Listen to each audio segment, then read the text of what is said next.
Olá pessoal, meu nome é Flacian Hierro, sou acadêmico de medicina da UFCA, estou cursando o segundo semestre e também sou membro da LICAM, a Liga Caririense de Anatomia Humana, que tem como coordenadora a professora doutora Cristiane Marinho.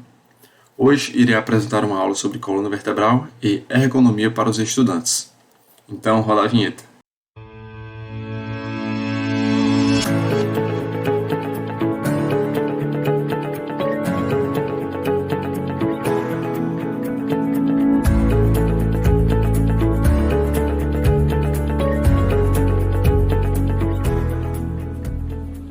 Primeiramente, acho importante ressaltar quais foram os fatores que motivaram a elaboração dessa aula. No cotidiano, não é raro observarmos pessoas queixando-se ou reclamando de dores nas costas, as quais geralmente são provenientes de desvios posturais. Esse também é um tema muito recorrente em pesquisas de artigos.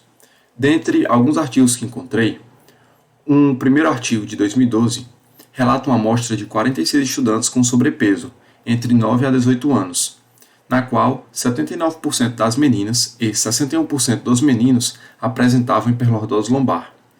Além disso, em outra amostra com 131 crianças entre 10 a 13 anos, 65% dos jovens apresentaram aumento da curvatura lombar. Já em outro artigo, esse um pouco mais recente, de 2017, no total, 1.546 estudantes foram avaliados, e em média, 55% relataram dor nas costas, com alta frequência, ou seja, uma ou mais vezes por semana nos últimos 3 meses, o que demonstra que esse é um assunto muito recorrente e que merece determinada atenção. Bem, hoje na aula abordarei uma visão geral sobre a anatomia da coluna vertebral, também sobre escoliose, visando conceito, causa, consequência e formas de tratamento e prevenção, o mesmo para a hipercifose, e explanarei o assunto sobre lombalgia. Bom, primeiramente, sobre coluna vertebral. Podemos observar que nossa coluna vertebral ela é dividida em 4 porções. A porção cervical, com 7 vértebras, de C1 a C7. A porção torácica, com 12 vértebras, de T1 a T12.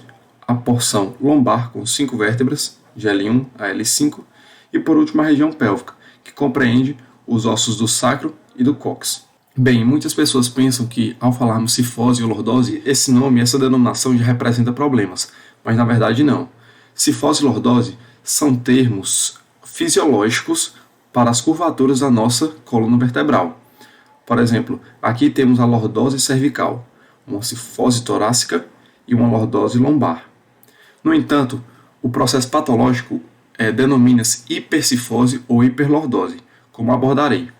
Aqui podemos observar C1 e C2. C1, também denominado de Atlas, e C2 de Axis. Temos aqui o arco posterior de C1, o arco anterior, onde está a tuberosidade anterior. Observamos a fove do dente, que é justamente onde o processo odontoide de C2 articula-se. Observamos também aqui o processo transverso e um fórame transverso.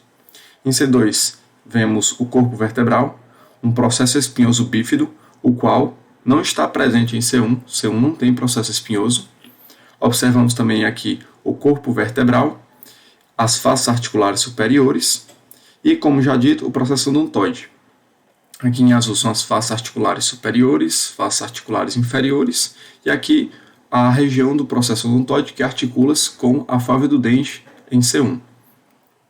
Essa imagem representa outras vértebras que estão relacionadas com C3 a C6.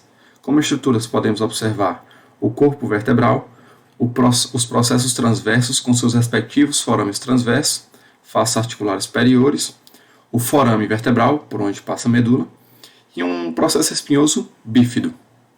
Esta imagem já representa o C7, que é a vértebra cervical mais proeminente. Ela apresenta corpo vertebral, processos transversos, forames transversos, e um processo espinhoso não bifurcado. Também podemos observar o forame vertebral e o corpo vertebral. Bem, vale a pena ressaltar também que quanto mais inferiormente está a vértebra, maior ela tende a ser, pois sustenta uma maior carga. Bem, essa imagem representa uma vértebra da região torácica. Podemos observar que suas estruturas, em geral, com as vértebras cervicais, são muito semelhantes, No entanto, esta não apresenta forame transverso e tem um processo espinhoso mais alongado e inclinado. Temos aqui o corpo vertebral, temos aqui também a face articular costal superior, face articular costal inferior e a face articular costal do processo transverso. São essas regiões que articulam-se com as costelas. Também a face articular superior, face articular inferior. Esta imagem representa vértebras da região lombar. Podemos ver que são vértebras com corpo vertebral mais proeminente. E isso significa o quê? Significa que elas precisam ser maiores por sustentar um grande peso, que se refere ao peso do tronco, dos membros superiores e da cabeça. Podemos observar também o processo espinhoso, o forame vertebral por onde passa a medula, processos transversos, e aqui em azul estão os discos intervertebrais, que impedem o contato direto entre duas vértebras subsequentes. Por fim, temos o sacro e o cóccix. O sacro inicialmente formado por 5 vértebras sacrais e o cóccix por 4 vértebras.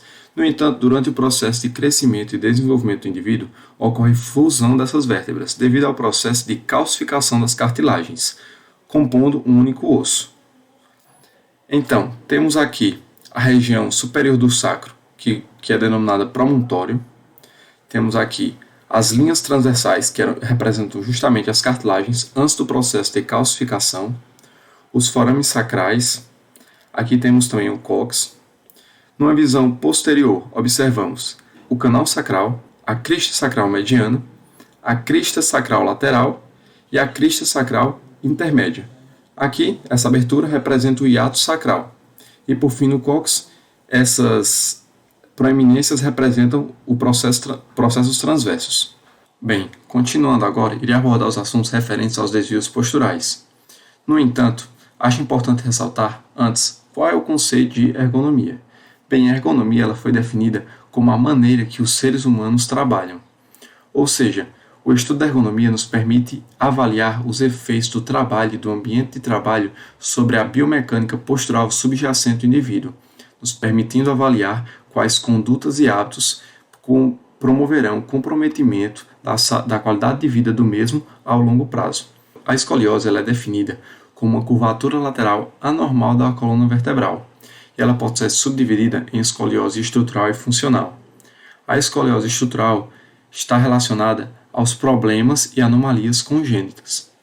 Já a escoliose funcional, ela pode ser subdividida em escoliose miopática e escoliose compensatória. A escoliose miopática, ela está relacionada com os maus hábitos posturais, como a maneira como nos sentamos para estudar, trabalhar, assistir uma aula ou filme e a forma que carregamos mochilas e outros pesos, o que promove um enfraquecimento e encurtamento da musculatura paravertebral, na qual se destacam os músculos eretores da espinha, como o músculo iliocostal, o músculo longuíssimo e o músculo espinhal.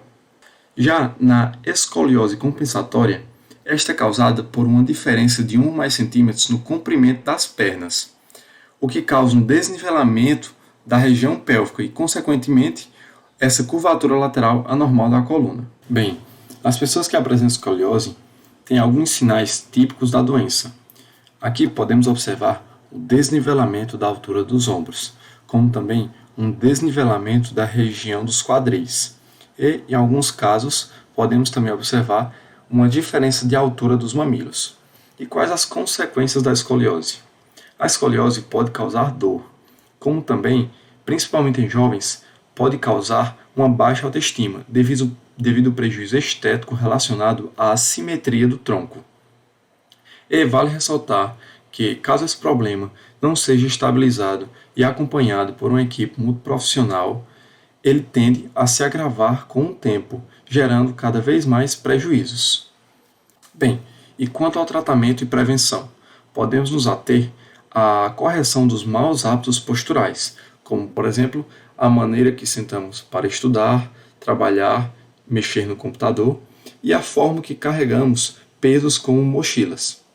E agora, referente ao tratamento, podemos destacar a questão da RPG, a técnica de reeducação postural globalizada, muito utilizada por fisioterapeutas. É importante denotar também que órteses como palmilhas e coletes ortopédicos podem ser recomendados, dependendo do grau do desvio. Bem, e continuando, o que é a hipercifose? A hipercifose é uma acentuação anormal da curvatura torácica da coluna vertebral, que acaba projetando os ombros e pescoço para frente, o que pode causar outro problema, que é a hiperlordose cervical. Quanto às causas, as causas também estão relacionadas aos maus hábitos posturais, como por exemplo a maneira que nos sentamos para estudar e a forma que carregamos pesos, como as mochilas e outros tipos de bolsas. E quanto ao tratamento? Quando os sinais da doença se manifestam, em geral o tratamento é conservador e leva em consideração as peculiaridades de cada caso, no que se refere à idade do paciente, ao grau e padrão da curvatura, as características da deformidade instalada e a intensidade da dor. O objetivo é interromper a progressão do transtorno e recuperar as funções da coluna vertebral, além de aliviar os sintomas. Então, podemos observar que uma das condutas para prevenção é a correção dos maus hábitos posturais, como a maneira que nos sentamos para estudar e carregamos peso, além também do acompanhamento profissional, no qual, como já citado, a técnica RPG é muito utilizada. Bem, continuando, agora explanarei os assuntos referentes à lombalgia. O que é a lombalgia? A lombalgia refere-se à dor na região lombar, principalmente relacionada com movimentos de extensão da coluna, na qual os indivíduos têm que permanecer por muito tempo imóveis, em pé, sentados ou por carregarem peso de forma inadequada. Bem, as principais causas da lombalgia são desvios posturais, como a hiperlordose ou a retificação da lordose lombar. Hiperlordose refere-se a uma acentuação da curvatura lombar da coluna vertebral. Já a retificação da lordose lombar é justamente o processo contrário à hiperlordose. E a causa dessas enfermidades é justamente relacionada aos maus hábitos, sendo mais agravada e incidente em pessoas que apresentam sobrepeso. Como consequência, temos o comprometimento da qualidade de vida, devido aos fatores já supracitados, como a questão das dores, a questão estética e, inclusive, a tendência de agravamento do problema, caso não seja acompanhado e tratado adequadamente. Bem, e por fim, eu apresentarei algumas recomendações gerais para cuidarmos da saúde da nossa coluna e da nossa postura. Bem, é muito importante evitar o sedentarismo e a obesidade, devido à sobrecarga da nossa coluna e da nossa musculatura paravertebral. Além disso, é de fundamental importância a realização de atividades físicas que visem o fortalecimento da nossa musculatura paravertebral, já que ela serve de arcabouço para a sustentação de nossa postura. Também é fundamental nos autopoliciarmos, para observarmos quando estamos estudando, assistindo um filme ou até mesmo sentados de forma inadequada, já para evitar a persistência desses hábitos e, consequentemente, problemas futuros relacionados à nossa postura.